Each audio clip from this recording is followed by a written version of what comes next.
টানা বৃষ্টিতে রংপুর নগরীর নিচু এলাকায় সৃষ্টি হয়েছে জলাবদ্ধতা। কামারপাড়া, বাবুখা ও কেরানীপাড়া সহ বিভিন্ন এলাকার স্কুল ও বাড়িঘরে পানি ঢুকে পড়ে। এতে দুর্ভোগে পড়েন বাসিন্দারা। বলছেন, পানি নিষ্কাশনের ব্যবস্থা না থাকায় এমন পরিস্থিতি। আবহাওয়া অফিস জানায়, সোমবার সকাল 9টা থেকে মঙ্গলবার সকাল 8টা পর্যন্ত রংপুরে 141 মিলিমিটার বৃষ্টিপাত রেকর্ড করা হয়েছে। এদিকে বৃষ্টিতে জলাবদ্ধতা দেখা দিয়েছে গাইবান্ধা পৌর শহরে।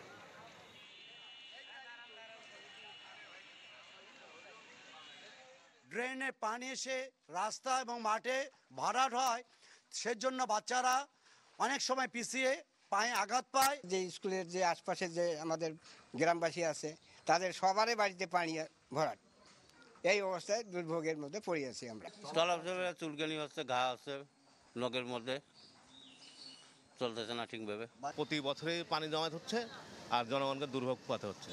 এই জন্য সরকারের দৃষ্টি দেওয়া উচিত। নগদ পেমেন্টে 500 টাকা পর্যন্ত ক্যাশব্যাক আর লেনদেনে প্রতিদিন ডিপ ফ্রিজ এবং ঘন্টায় ঘন্টায় এসি, টিভি সহ দারুণ সব গিফট।